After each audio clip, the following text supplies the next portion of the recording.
Welcome to this week's episode of Liberty Chat, brought to you by the Liberal Democrats. Welcome all to Liberty Chat.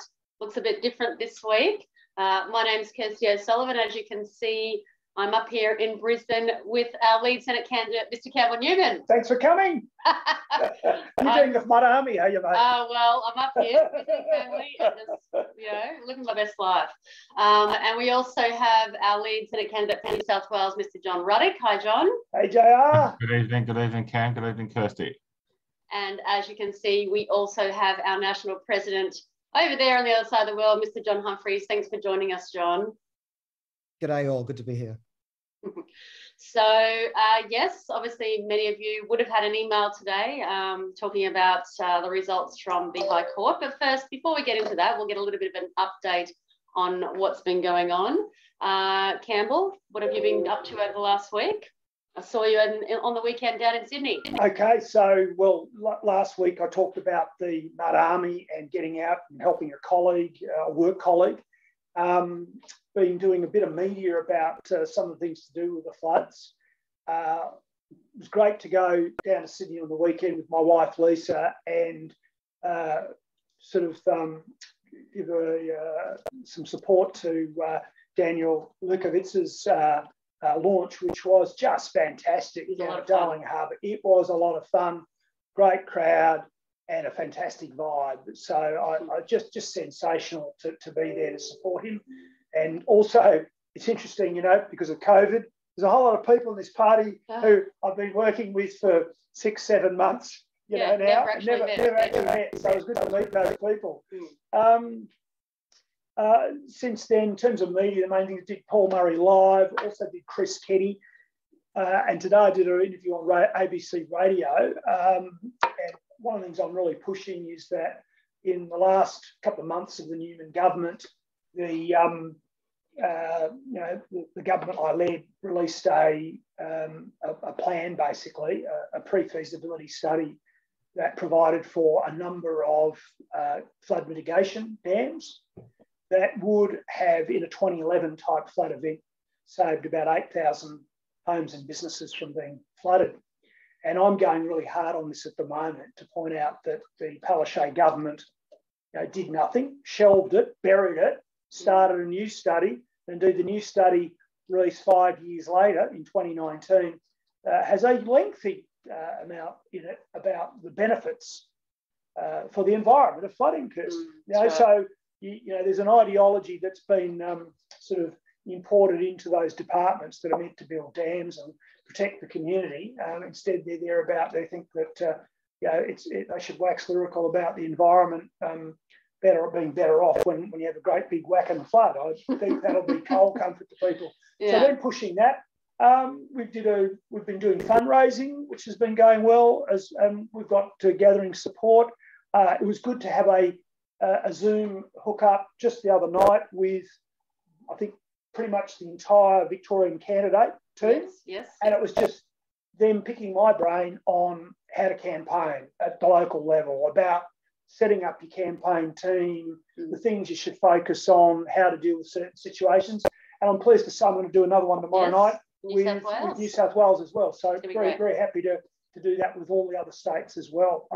So that's pretty much it. Yeah. Look, I'd just like to comment on one thing, and might as well grasp the thistle. Look, this High Court thing was always a roll of the dice. I always say to people, if you're going to go into court, you really, it's a 50-50 on always. And the way I look at this is if people are asking me in the media about this and you can't use your name and all this thing, I know John's going to talk about the actual position in a moment, but I was literally asked today on ABC Radio in southeast Queensland, and I just said this. I just said, firstly, it's a sad day when the Prime Minister and the Leader of the Opposition conspire to stop smaller parties using names that are in the normal lexicon of political dialogue. And I said, it's literally anti-competitive. And I said, we're disappointed by the result. But I said, having said that, it doesn't bother me in the slightest. I'm out there campaigning hard. And what I'll be talking to people is about, the values of the the Liberal Democrats, and whether we're called Liberal Democrats or Liberty Democrats, will still be the Lib Dems. I'll be campaigning hard on small government, personal responsibility, balanced budgets, low taxes, low debt, etc. So the point I'm making for people who may be this evening are candidates is this is a classic opportunity to pivot. The worst thing in politics is when people don't want to talk to you. Yes. The worst thing is being ignored. And frankly, it's hard for all of us in a minor party. But here's an opportunity. If you are going to be doing some media on it, pivot. Just quickly deal with the question and then pivot and talk about some policies or the values of the party. That is the opportunity. So I just say to you, don't be fazed by this. The executive, or John will talk about it shortly in terms of the actual way forward, but it is nothing to be concerned about in terms of the campaign. I hope I get a knock on the door tomorrow from the media asking me more if I'm worried, terrified, downcast. I can tell you now, it's just an opportunity to speak to a camera or a microphone. Exactly right. And as there's comments in there saying, yes, we can use it to our advantage. People are liking the idea of Liberty Democrats. Who knows? We just, as you were saying, Campbell, we just pivot and change it to talking about our Freedom Manifesto. Absolutely. So we've had a lot of inquiries from media over this. So it's a great idea, a great way for us to just get the messages out. Well, those who are confident, my position, and I don't want to cut across anybody in the various states, but my position was if the candidate is appropriately, briefed and feels confident enough to handle it, well then go for it, because at least you're going to get attention. So get out the right talking points. You don't have to be defensive about it, things like this. That's right. And John Ruddick, obviously you were at a big weekend event on Sunday as well, but what else have you been up to apart from today? Okay, well, look, we had a terrific barbecue with Nick Stamios on Saturday, and Nick is having a big event at Parramatta on the 31st of March, which I think he's mentioned in the chat. So that would be, I think that's on a Friday afternoon, so that would be a good thing to come along to if you're in or around Sydney. And then I'd like to echo what Cam said. Look, there was a terrific vibe at Daniel Lukovitz's campaign launch in Sydney for our candidate for Wentworth. And, look, it was, the room was pretty full, and, there was a lot of good people turned up, and a lot of people who weren't even members of the party, but who are, good sort of political activists. So that was very encouraging. Now, look, today was a disappointing day. I'm keen to hear what John Humphreys has got to say shortly, but look, there was a book written in the Great Depression in America. I think it was actually written in the White House. It was called Think and Grow Rich, and it's probably... Now, it's a little bit crazy, that book, okay, but it's probably the best-selling motivational book in the history of the world, and certainly in the 20th century. And it's, apparently it's inspired more people to become millionaires, billionaires than any other book. Now, the guts of that book is saying, look, in every defeat has within it the seeds of a greater triumph. Now, I think that's what we can take from today. Now, it is disappointing because, you had the entire Senate crossbench voted against this bill. You had the Greens vote against it. You had Pauline Hanson. You had the Xenophon people. You had Jackie Lambie voted against it. So everybody was against it, not just voting against it, speaking against it quite strongly, but Labor and Liberal colluded. Now, this really was Labor's revenge on the DLP, because the DLP was a conservative breakaway from the Labor Party, anti-communist in the 1950s. And when Robert Menzies and the Liberal Party had 23 years in government, and that's when they were a much better party than they are now, that was largely courtesy of the DLP, which kept Labor out of power for 23 years. So today was really killing off the DLP and, trying to damage a promising party called the Liberal Democrats. But I'm confident, we've taken on a big task here, which is we're trying to grow from being a micro party to a minor party or beyond. Now, these things don't come easily, and we'll just have to take this in our stride, and I'll make further reference to it in blistery history tonight, Kirsty. And as Daniel in the comments says, this really shows how much of a threat we are to the establishment and to the major parties. God, yeah. They would not have been so petty in doing this if we were no threat to them. And that's the way I look at it as well. Now, as you can see, we do have John Humphreys, and he has been getting some kind of funny internet connection going on there, but we'll see how we go. John? I'm not sure if you're able to hear me or if this is coming through, but I'll continue as if you can. We're all good. Although I got to say, it seems to me that between Cam, JR, and Daniel Soluka, you guys have covered all my talking points. Look, I think this was always an uphill battle, right? This was the Liberal Democrats taking on the combined power of the government, the bureaucracy, the Liberal Party, and the Labor Party. It was going to be an uphill battle. It was worth doing because it was the right thing to do, not because it was easy. The analogy I've drawn, and maybe this is too much for the history buffs, maybe this is for JR and blistery history, the equivalent of the 300 at Thermopylae standing against the Persian invasion of Greece. They didn't do it because they thought it was easy. They didn't do it because they thought they'd win. They did it because it was right. They ultimately lost that battle, but it was the right thing to do. So I think that's the position we're in now. We have lost that High Court case. But the other thing to remember, it's unfortunate we lost a court battle.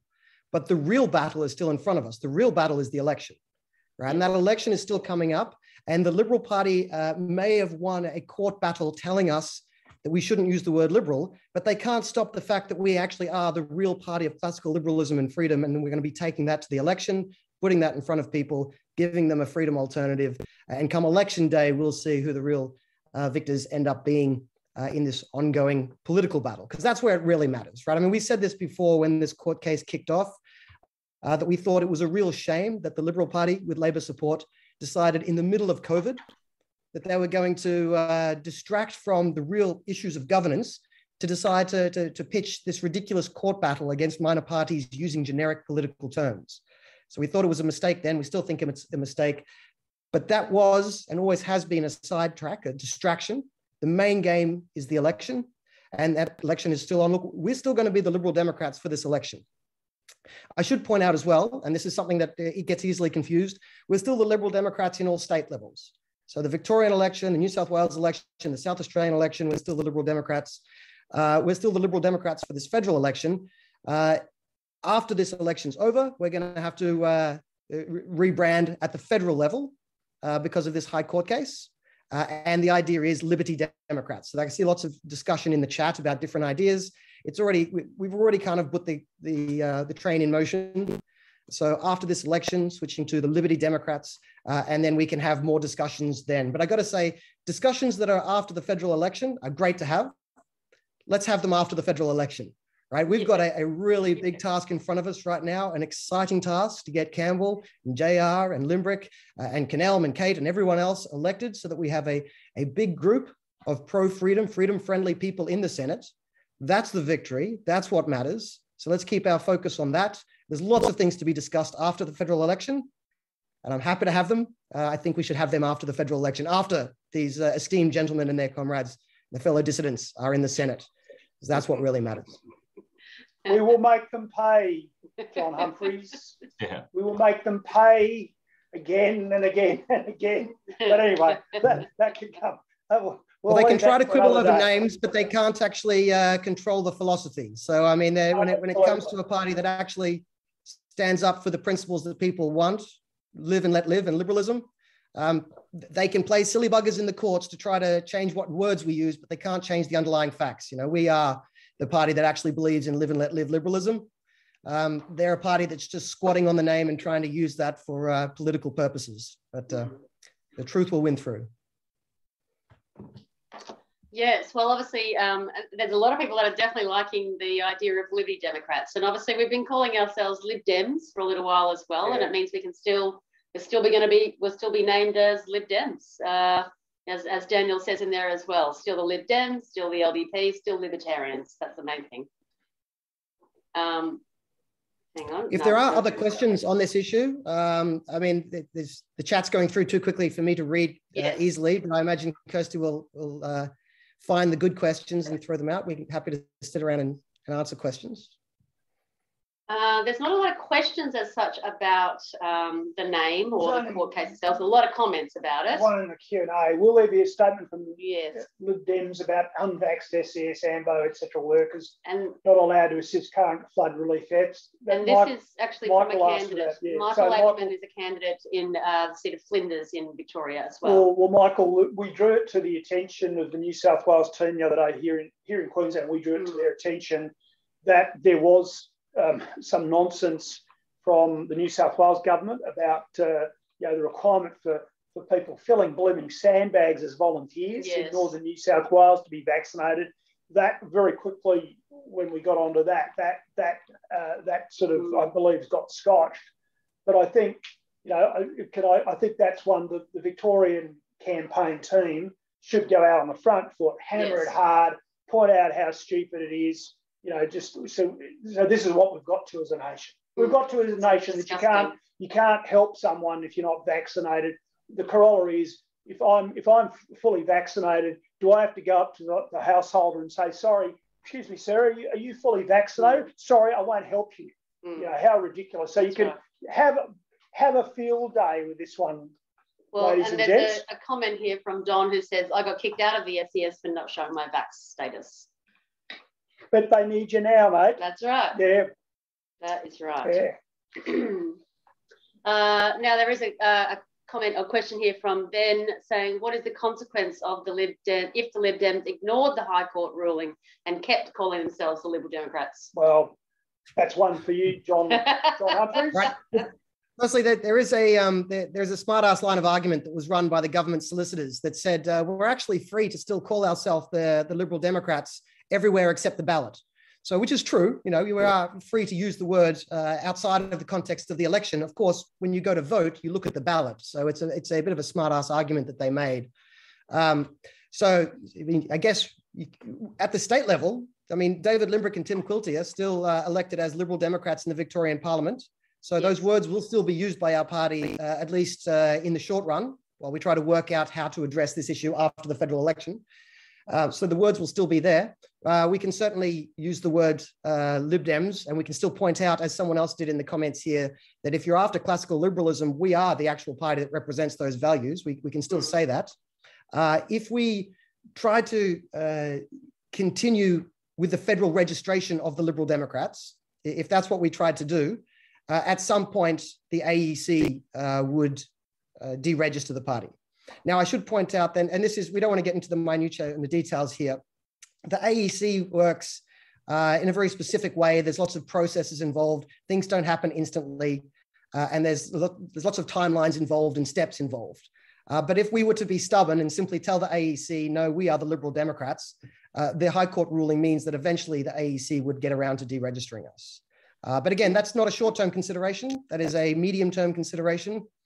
The short-term consideration is that we are running, we've got great candidates, we've got the best policies, and we should get these great pro-freedom candidates into the Senate so we can actually change the country for the better and stop quibbling over semantics and names. That's right. So there's another one here from Sarah just saying, so on the ballot at the federal election, will it still be the Liberal Democrats? Yes. Yeah. Yes. That's the belief. Yes. That's the belief, everybody. Yes. And after what John's just said as well, all the materials we've got outside there, at the end of the day, you can be there with your Liberal Democrats t-shirt at the polling booth. It's what's on the ballot paper that's important. Is that the case, John? Yeah, well, we can continue to have anything we want on our t-shirts. The issue is what's going to be on the ballot paper. In the short run, we're still the Liberal Democrats. It takes a while for these processes to work their way through the bureaucracy. So we do now have an issue in the medium term that we have to address. But for the short run, we're the Liberal Democrats. At the state level, we're the Liberal Democrats. And then in the medium term, we've got an alternative name lined up. It's already there. It's already in the train. The train's left the station to use that alternative name. So in the medium term, Liberty Democrats. If you look at the logos right now, Liberal Democrats, just take the AL and replace it with a TY. And that's what we'll be doing medium term. But for the short run, I keep stressing this because I think it's important. For the short run, the important thing is not quibbling over names. The Liberal Party forced us to do that because instead of worrying about COVID and getting debt under control and cheap energy, they decided to start a legal fight about names. But what matters is the election. and the policies and the candidates. We've got the best candidates, we've got the best policies. Let's go and win the election. Deborah's telling us, sorry guys, enough about the names. Perhaps that's it. Point made. Point made. Comrade Kirsty. I totally agree. We're just like, this is done. And actually, there's a comment there from Simon saying, get your merch before the name change. So you can get some of the collector's items. Exactly right. There's still a lot of merch around, including polo shirts like this, for example. We still have plenty of that. Now, we were talking about having a little bit of a blistering history along the lines of this kind of topic. So, John Ruddick, what have you got for us tonight? Okay, well, I wanted to talk about a famous moment in American history, which was George Washington crossing the Delaware, which was on Christmas Eve, 1776. There it is, a very famous painting. And it's George Washington there with his blue cap on. Now, I studied history in 1988 at school, and I was into history, have been all my life. And we had the only three courses I were allowed to study in year 12 was the Russian Revolution, the Chinese Revolution, and the Cuban Revolution. All had something in common, which was a Marxist revolution. And that's all we were fed. And that was a generation ago. So, and I hear that the curriculum has only got worse. But when I came to university and studied history, I learned about this little thing called the American Revolution. And I thought, wow, this is the most significant event in the Western world in the last sort of half millennium. And it really was a profoundly good thing in that the Americans, the British had been in America since 1620, or even a little bit further in Virginia. And the place, just exploded with all these mainly British and Irish people coming out there and other Europeans. And they were very loyal to the monarchy. They were people like Benjamin Franklin, Thomas Jefferson. They were committed constitutional monarchists. And then, but then we had part of the deal of having a constitutional monarchy is that the monarch isn't a tyrant. Basically, sits there and does nothing, prevents a dictatorship. Now, what happened when around the time of the American Revolution is the British monarch, King George III, did become tyrannical. Did see all the wealth in the American colonies. He said, well, look, we've got to increase the taxes on these people. Now, there was a lot of different political ideologies in America, but the one thing that really broadly united them was a passion for liberty. And there was this historian who won the Pulitzer Prize for History twice called Bernard Baylen. And he spent his career, or at least a long time in the 60s and 70s, reading every newspaper, letter, pamphlet that he could from America in the 1760s and the 1770s to see what the people were thinking at that time.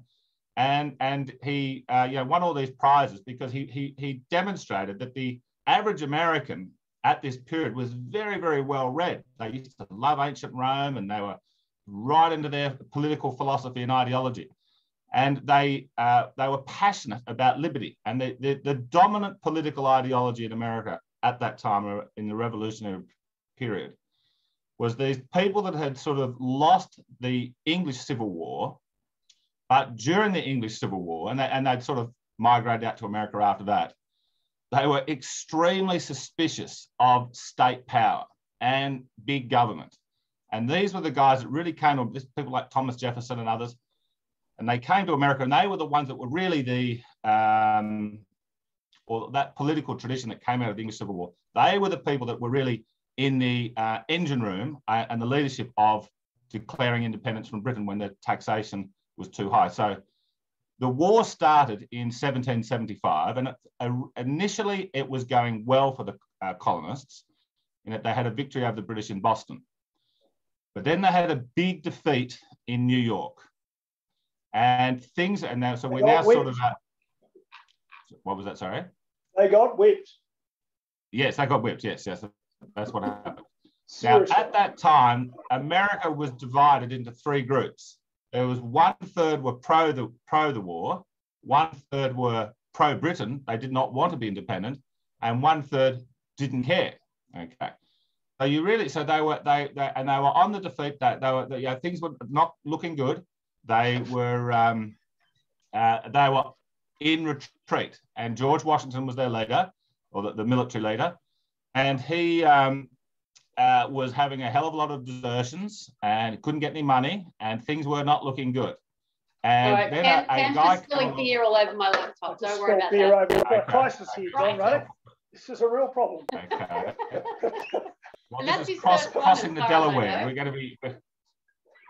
Yes, we've got the Delaware there on Cam's table. And so one of the great heroes of the American Revolution was an Englishman called Thomas Paine, who'd written the most widely read book of this, just a little pamphlet of the era, which was called Common Sense. Now, he had only been in America for I think only about a year. He wrote this book called Common Sense. And he said, look, it's common sense that we need to become our own country. We need to become a republic. And that book was more read than anything else. Now, then when in terms of saying, let's be independent. And so he was a little bit of a hero, Thomas Paine. Now then, a week before Christmas, Thomas Paine wrote a little note, and then George Washington read it out to the troops that were still with him on Christmas Eve, 1776. And I just want to read it out to you. It's a little bit of a morale booster, fellow Liberal Democrats. So he said, "These are the times that try men's souls. The summer soldier and the sunshine patriot will, in this crisis, shrink from the service of his country. But he that stands it now deserves the love and thanks of man and woman. Tyranny, like hell, is not easily conquered. Yet we have this consolation with us, that the harder the conflict, the more glorious the triumph." So George Washington read that out to his troops. The troops got inspired. They crossed the Delaware in the middle of the night when it was frozen. They had a big victory over some German mercenaries, and then the rest is history. They then started having victory after victory. So look, when that old saying, darkest before dawn, hopefully that is a good metaphor for where we are today. Well, there's a comment here from Ben saying, "I think Campbell's beer spill is affecting John Ruddick's internet connection." Right. And we also had a comment saying that we could be called the Brisbane Beer Party. But look at me, I'm drinking water. That's straight vodka. Russian vodka. Russian vodka. Yes, I don't have Russian vodka. Thanks, John. Thank you for that. Thanks for Don. And yeah, I was listening. I did listen. Yes. I enjoyed it. People in the comments, because I do love. It really was particularly bleak. They looked like they were all going to hang. Yes. There is a wonderful comment from Maureen in there for a bit of a read as well. But a lot of people saying yes, always an important history lesson, and someone up there earlier saying, "Give me liberty or give me death," Michael. What's next, comrade? Well, we are going to go into our 8th Freedom Manifesto video, which is about decentralized education. But I do want to get a couple more of these questions out of the way before we jump into that. Going back to the name, Richard says, "If by some odd chance a sitting member in the federal parliament joined us, do we then get to continue using the name?" Unfortunately, no. The sitting member in Parliament means that you don't have the requirement. I don't know if my internet's working, but I'll assume it is. You don't have the requirement for the for 1,500 members. So you get to sidestep that requirement, but a sitting member doesn't change the new laws that give old parties a monopoly on generic political terms. That absurd and unprecedented rule that's been upheld. So unfortunately, no, the answer to that. Yes. And regarding our online store, David is asking, when is the online store going to be restocked? Now, David, that is a good question, and it will be very soon. We do have a bit of a backlog of orders for some of the products, which is a great idea. It's a great problem to have for us. We actually sold a whole lot of merchandise at the Victorian campaign launch, and we've had a lot going out all around the countryside. So it's a good problem to have for us at the moment, and certainly going forward, changing our name, it's great to get a whole bunch of those products out there. Now, Anita, can I just add one little thing on the side there, in terms of if we had a sitting member, we wouldn't need the 1,500 members. I'll just point out that we have well enough members anyway. I mean, you need 1,500. We've got more than 15,000. Our party does not struggle to meet that requirement in any case. Correct. Rob actually says he will harass the guy that runs the online store, by the way. Okay, Anita asks, have you any idea on the popularity of our upper house candidates here in South Australia, and are they in with a good chance on March the 19th? We think they're in with a great chance. We actually had them all on the show last week as well. So we had James Hull, the lead candidate there, and campaigning hard. Yeah. And look, it's, you know, the primary vote of the Liberal Party is well and truly down, and that's the opportunity. It's really about presenting, you know, the Lib Dems as, you know, as a true libertarian party. I think capturing people who are really upset about COVID mania, but also disaffected Liberals down there, and they're there. They're clearly there. So it's really about James with Knellman, the rest of the team's support. You know, just being heard. Yeah. And I go back to, I don't want to talk about the name thing again, but if they're asked about the name, it says do the interview, and then just segue straight into, well, this is what we're about, though. This is why this is so important. So if some of the South Australians are watching this evening, that's how you handle it. And speaking of South Australia, this weekend on Sunday, they're actually having a Cut the Crap event where it's a haircut and sausage sizzle at 11 a.m. and you'll get details about that on the website and an email going out as well. But that's part of what they're doing, and meeting the campaign team, getting the message out there on the South Australian campaign. So if you're in Adelaide, get along to that one. To jump in on that question quickly, to directly answer, we haven't done any polling, so we can't answer you there. We can only give you our impression of how we're going. Firstly, we have a great team evolving down in South Australia there. James Hall is an excellent candidate. He's actually someone who's come up through the party, young guy, passionate about our principles, so a really good advocate for the party. We've had a bit of luck down there, as everyone knows. To give you some context, at the last South Australian state election, about 4% primary vote was enough to get over the line.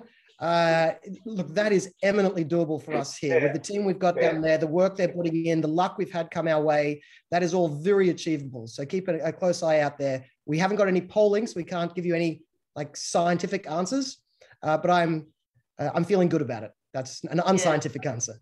And for those who saw the last episode, he does have a beard. So that ticks a lot of boxes. There's a lot of beards going on. I'm thinking you're of going to doing grow it. a beard. You can't, yes. Yeah. So, yes, there are people are saying, are they going to trim their beards? And other people saying, no, we love the ZZ Top beards. Yeah. I will also say Kate Fantanell, our WA League Senate candidate, she's actually heading down to Adelaide tomorrow. She's a South Australian herself, and she will be there through a lot of that pre-polling and on election day as well. So I know that the South Australia team will very much appreciate having Kate down there with her experience. And I'll throw this, I think I've already said this, but look, I've been talking to Canal. I can't make it to the state election. I'm going to go down in mid-April to help Canal and the South Australian team for the federal campaign. So you know, I'll come down for about 24 to 48 hours. So use me as you will. I'm sure there's probably a good opportunity to do a shout out and a call for people who want to volunteer. Like I said, I'm excited about the opportunity in South Australia. If you can get there, we can certainly still we still have space to be able to use more volunteers. If you're able to get over there, there's a few people. I think Kate's coming over from WA. I think some people from New South Wales are road tripping it in to help.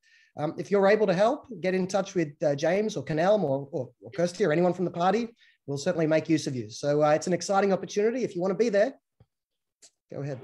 Most definitely. There's one from Daniel there. Yes, that's where I was going. So Daniel has asked, talking about polling, how are the Lib Dems polling across the country? Do we know any? Do we have any results yet? I can only tell you that the intelligence I get from the Liberal National Party executive members who tell me what's going on, tell me that every time they talk polling, there are long faces and tut, tut, tut when they say, oh, Newman's doing pretty well. And I don't know what that means, but they don't seem very happy about it. So, you know, look, my approach has always been on these things. You just You just get out there and you go for it, and that's what we do. Yes. I didn't mention earlier on, Kirsten, so I've previously told people how I did 2 weeks ago. I did a regional tour, Cairns, Townsville, Mackay, Rockhampton. We got lots of media. Well, next week I'm going out west for 5 days. Yep. So I'm doing places like Charleville and Roma and St George, and I've got meetings with councils,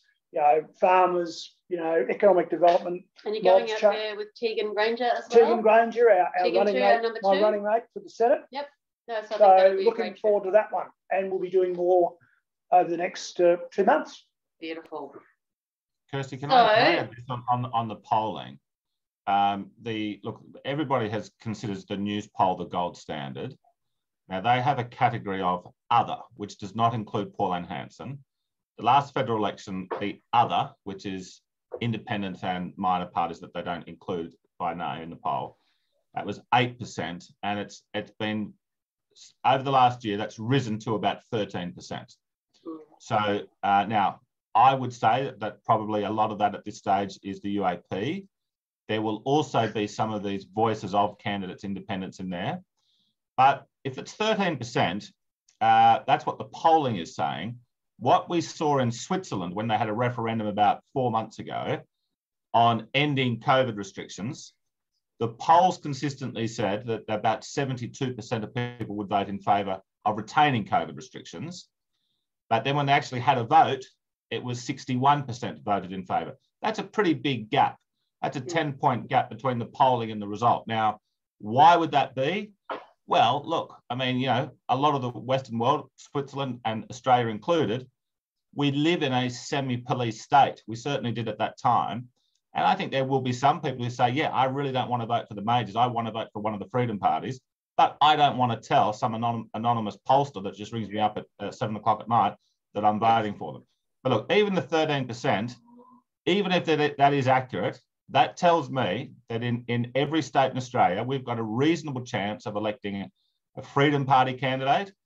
And I think as social media traffic goes exponential in the lead up to a federal election, and a lot of people really tune in those last few weeks. And I think if people have made a decision that they're not going to vote for a major party, I think if they do a little bit of research, they will see that we are the better alternative.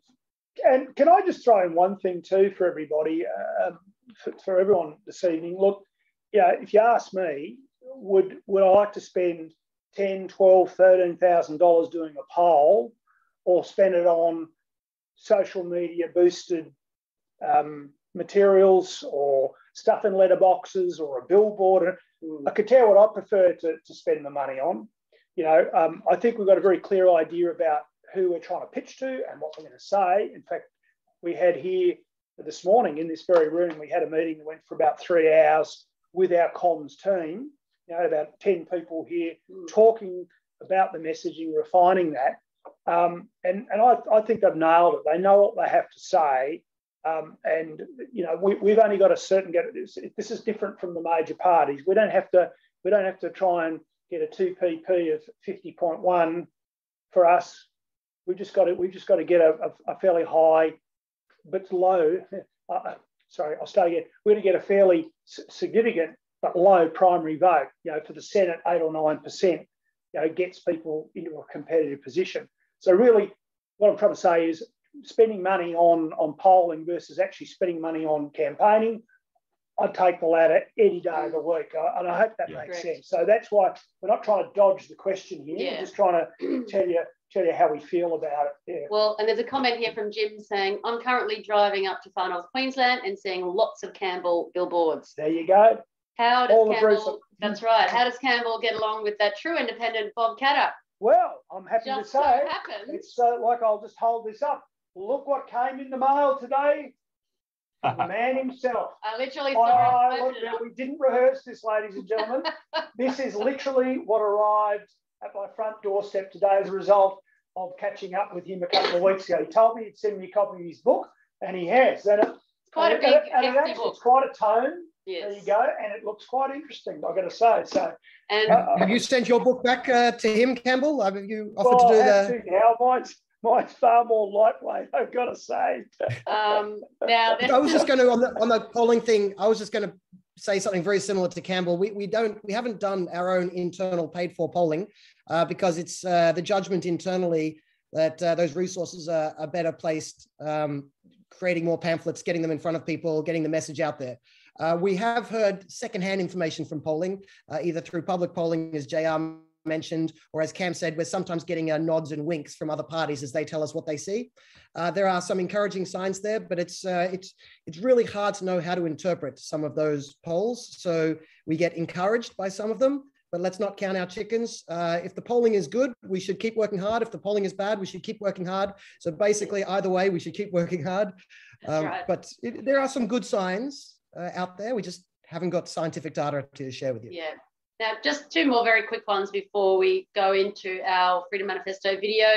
Michael asked, do we have a candidate in McEwen in Victoria? Yes, we do, Michael. We have an excellent candidate, John Heron, and you can see all of our candidates on the website as well. There was a question I saw earlier, do you have a candidate for Parramatta? And yes, not announced just yet, but she was also at the event in Sydney on Sunday, and that's Lisa, and she will be announced very soon. So keep an eye out for those announcements regarding Parramatta. But the McEwen candidate, John Heron, is already up on the website. Please get to our website, ldp.org.au.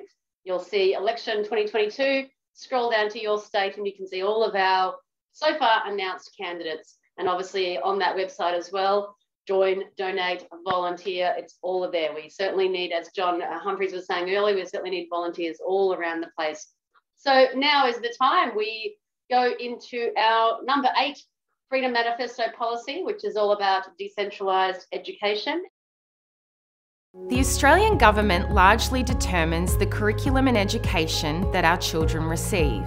As Australia now ranks 39 out of 41 high and middle income countries in education, it is high time that we reform our education system and provide Australians with a fair go.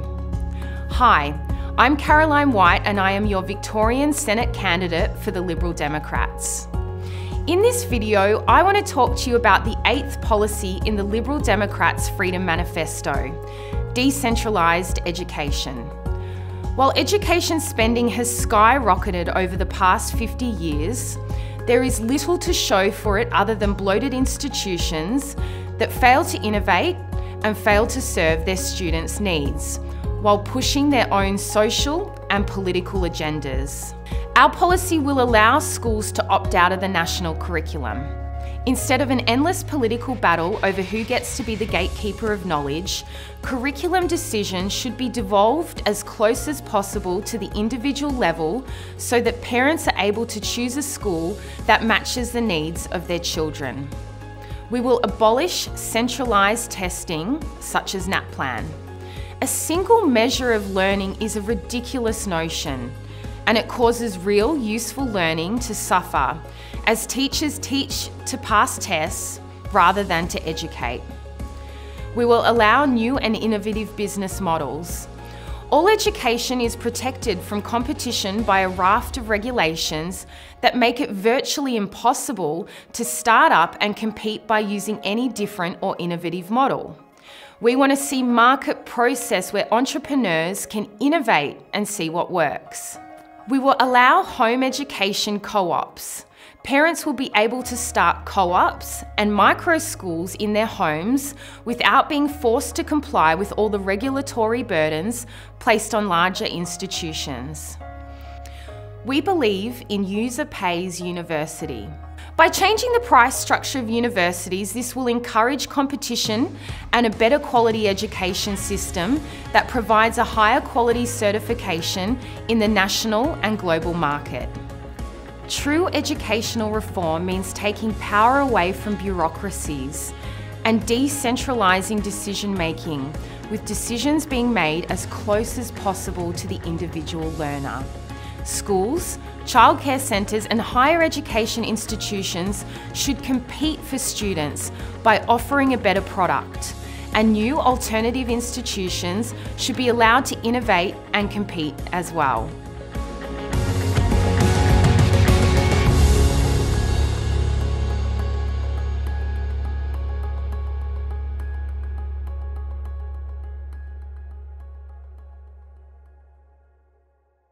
Authorised by John Humphreys for the Liberal Democratic Party, Mount Waverley, Victoria. So that was great. Yeah, that's one of my favourite ones. That was really well delivered. Yeah. It's one of my favourite ones. If you're watching. I hope she's watching. Yeah, I hope she's watching. We always get a lot of our candidates in the chat box, so that's really great. And they're always obviously sharing their events and campaign barbecues, etc., all as well. And there's some great comments on here as well. Meg is saying home education all the way. She doesn't like having to pay for a system that she doesn't use. And a lot of people agreeing with her there, Gerard. I agree completely. Home education is the best way to break state-enforced indoctrination. John Ruddick and John Humphreys, Campbell, any more thoughts? John, this is you're obviously one of your babies. What's happened with the education system is that when Karl Marx died in the 1880s, only 12 people went to his funeral. Okay, so he thought he died as a complete failure, but he is now ranked as the 8th most important person in the last 1,000 years. Now, after he died, in the decades before the Russian Revolution, there was a big debate amongst the Marxists about how they bring about their utopia. Now, what triumphed, or from their point of view, was revolutionary communism. Rise up, have an insurrection, seize the bridges, the electricity stations, the media, the post office, etc., and just use bloodshed to get tyrannical control. But there was, even before the Russian Revolution, there was a strong element of Marxists saying, no, we're going to do this incrementally. We're going to have, now it was later on, it was said, the long march through the institutions. Now, what the Marxists did is that they basically realized, because they do think long term, the education system, we need to get into the minds, the impressionable minds of young people. And this is, when I look back at my school in the 1980s, it was pretty left wing, and it's only got worse since then. Mates of mine that are teachers says you'd be shocked about what they're learning today. So I think that this policy that Caroline's just given us, it just reinforces that we are Australia's greatest political party. We do have the best answers for a better, stronger, happier Australia. And I think if more and more people can see this video, I think people say, yeah, look, these guys are onto something. I've said it before, just throw in as well. When I was Premier, we had these independent public schools, they were called, which was basically empowering the schools to run themselves in the public education system. So they got to form a school board with the principal, and the parents. Really popular. And that's sort of, that's a subset of this stuff. It's letting, again, in line with our philosophies, devolving, authority and responsibility down to, the lowest appropriate level. So the school community should run the show when it comes to schools, and parents being heavily involved in decisions around kids' education. And that's why it has been so popular. Mm. And there's a question here from B. What is the position on charter schools? Is there a template we can show to people? Well, good point. We could. That's exactly what I was just talking about. Mm. Yeah. So, charter schools in the US, as they call them there, independent public schools, what we call them in Queensland, and it was pretty straightforward. Really, it was just it was forming a school board with real authority, empowering the principal, essentially sort of marginalising the grip of the Queensland Teachers Union, which is just all pervasive. I digress, but they actually have inveigled themselves in a position where they actually get to sit on every selection board for every. They've got people on every selection board for every position, every teaching position. They're sort of a self-perpetuating, controlling organisation within. And the other aspect to it is that there was then discretionary funds that the school principal and the board actually got. So they weren't just sitting there on the end of a tap from the education department. They actually got funds that they then could deploy totally at their discretion. Yeah. And set priorities for the things that they, did they want to have a focus on French or German or, Mandarin or whatever. Like they could, certain languages or the school that was into science or something. Yes. Well, certainly. Leading in a bit to what Campbell was saying there about the teachers' unions, you find nearly all industries that are over-regulated and over-controlled by government. What ends up happening is the focus becomes on the producers instead of the consumers. Yeah. So we are a party that very much wants to empower consumers to have more choice, consumers to have more power. In this instance, in education, the consumers are, the parents and the students.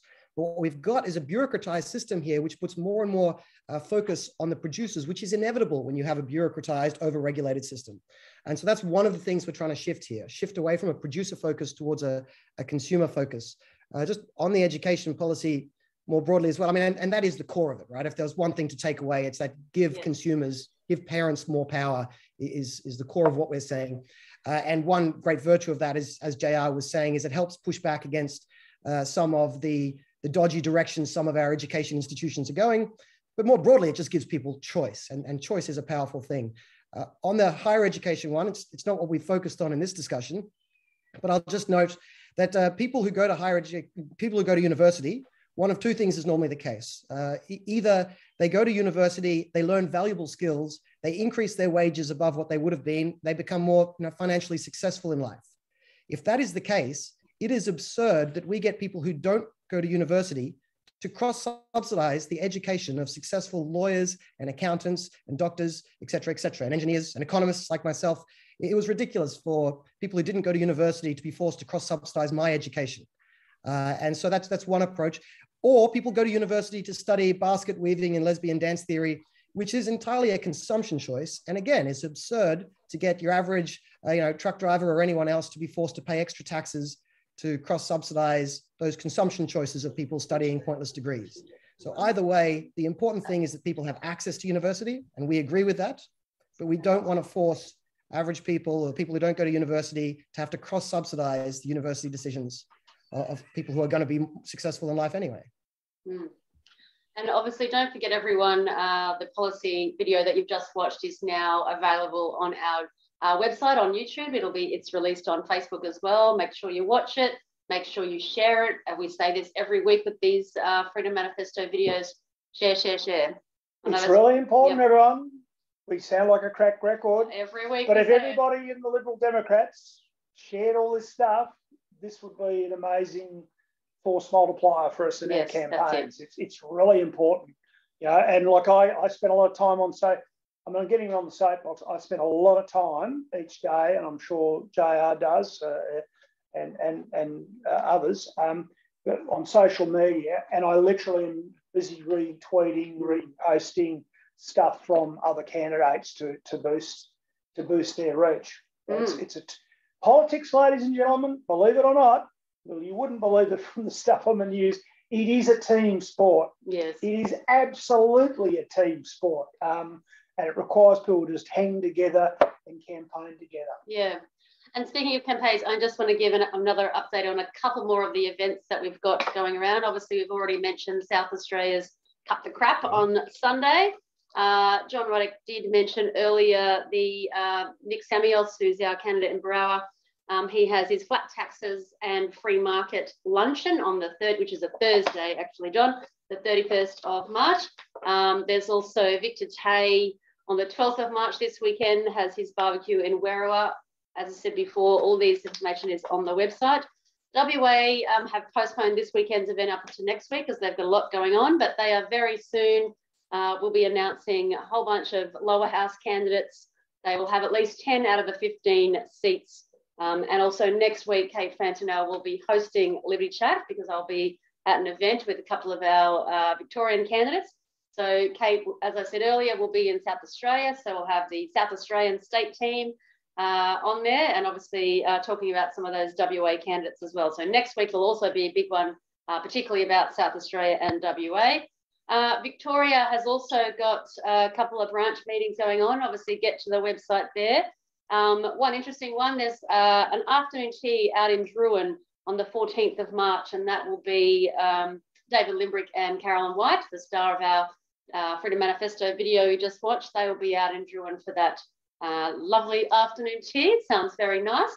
Information on the website, and if you're in that Eastern Victoria region, you would have already got emails about it, but certainly get to the website. If you can't find anything on there, you can certainly send an email in at contact@ldp.com.au. liberal.org.au. Looks like we're getting all the kids in here now. Exactly. Why? It's Sassy. We haven't got the gone. dog. Sassy had to, ladies and gentlemen, Sassy had to go this evening because she was going crazy. She was so excited that Kirsten was here. She ripped apart her toy unicorn, left fluff all over the office. Terrible sight. You missed something, mate. What about the Toowoomba Show weekend? 26th and 27th of March. It's on the website. We will have a lemonade stand there. Lisa and I are going up there. We're going to be all week there weekend with various members of the team. It is got definitely some new on the recruits website. are there, and Beautiful. we're wandering around spreading the word. And I like a good agricultural show. True story. The Dagwood Dogs. Or Pluto Pups, what are they called? The Pluto Pups. Righto. So any of these events, they are all on. If you go to your state page on the website, the events are all there. If they're branch meetings, they're listed. Campaign events are all there. And obviously, certainly send an email in at any time. I can see Victor, our Werriwa candidate, has put in a bit of information about his barbecues in the chat box. So that is wonderful. And yes, we have the kids in here. John has got his beautiful children over there in the Netherlands, and Mr. Ruddick's got his beautiful daughter there in Sydney. Hi, kiddos. Who was her first political event on Sunday, John? Look, they've been going to a few Liberal Democrat events lately. They came out to Dubbo with me. They're into it. They get a few lectures. Correct. They get a few lectures from their dad about the perils of big government and their school this week said that it's now optional to wear masks. There was no choice about whether they were going to be wearing masks. My poor son is the same. Between myself and his father's got a master's in political science and he's an army officer, so my poor son cops it from both of his parents as well. Who knows what his future will be. But it's great to see the kids here, and it's great always to have kids involved. And many of our events that we were talking about earlier, particularly with the barbecues and that, we always love all the families to come along. We love the kiddos there, and they always have a great time as well. So to wrap it up, obviously we get to the website, check out the events. Obviously we need volunteers with all our excellent candidates everywhere. We will be having more candidates announcing very soon, not only just WA, we've got a couple more in New South Wales, a couple in Victoria coming. I know there's one on the way here in Queensland as well very soon. John Ruddick's already yawning. It's been quite a day for John with the court case going on. It might be an early night in Sydney for the Ruddick family. Could be, yes. But thanks everyone for joining us this week again. A lot of mixed emotions about today, but as we were saying earlier, it's all about this election. We just focus going forward. Who cares about that? We move on. I'm just looking at some more of these comments, but yes, it is lovely to see the kids. Thanks very much, Colleen. We'll see you all next week. Make sure you share the Freedom Manifesto video, get to YouTube, get to our Facebook right now and share away. See you next week, guys. Thanks, Kirsty. See you guys. Thanks for joining us for Liberty Chat, brought to you by the Liberal Democrats. Visit ldp.org.au for more info.